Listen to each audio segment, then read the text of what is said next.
building A and B. So, nandito yung mock-up unit. So, we have 3 mock-up units na may 2 bedroom and isang 3 bedroom.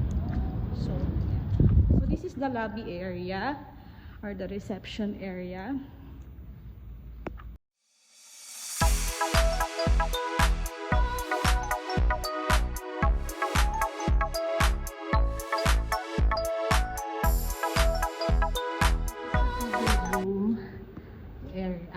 Unit. So, pagpasok mo, meron tayo ditong kitchen and sink and meron tayong toilet and bath.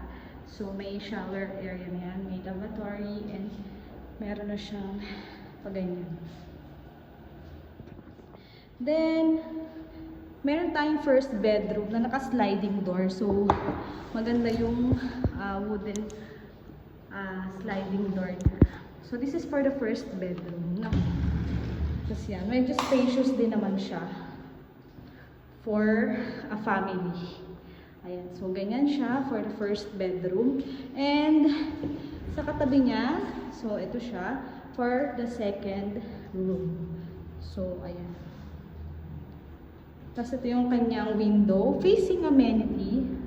Ayan, so ito yung pool area. So, nasa first floor tayo. Ayan. For the second bedroom. And this is the balcony.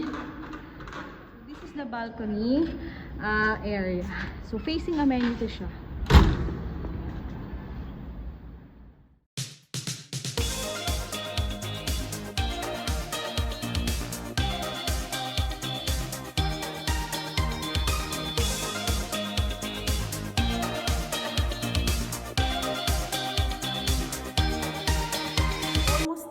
Mo lang siyang babayaran and 20,000 lang yung reservation fee.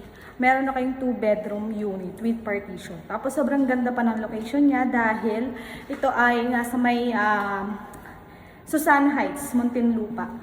So, accessible siya sa lahat. Marami siya sa Alabang, sa Las Piñas. So, sobrang marami siyang mga area and landmarks na sobrang lapit sa Manila din. Pwede na rin siyang ilang minutes or 1 hour away siguro, mga